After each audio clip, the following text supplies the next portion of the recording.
İstəmirəm o mənim üçün əziyyət çəkə, İstəmirəm gözlü yolda həsrət çəkə.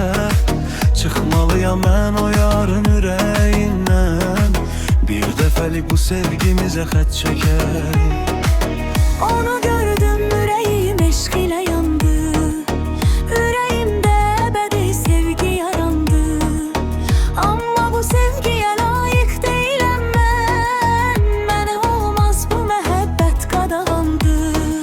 Mən gərək bağlıyım öz qəlbimə daş, onu çox sevdiğimi bilməyək kaş. O ağlayanda gülüm istemeden, aşkara çıkmasın gözümdeki yaş.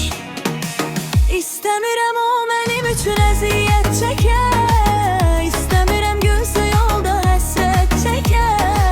Çıxmalıyam mən o yarın ürəyindən, bir dəfəlik bu sevgimizə xət çəkək.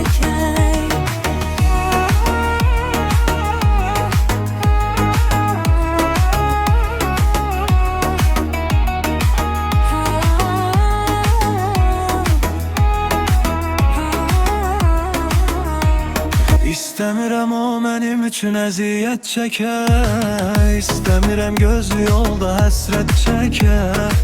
Çıxmalıyam mən o yarın ürəyindən, bir dəfəlik bu sevgimizə xət çəkək. Onu gördüm, yüreğim eşq ile yandı.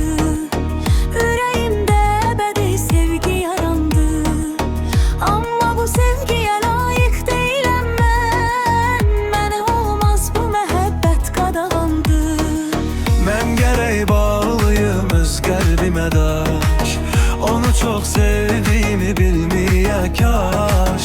O ağlayanda gülüm istemeden, aşkara çıkmasın gözümdeki yaş.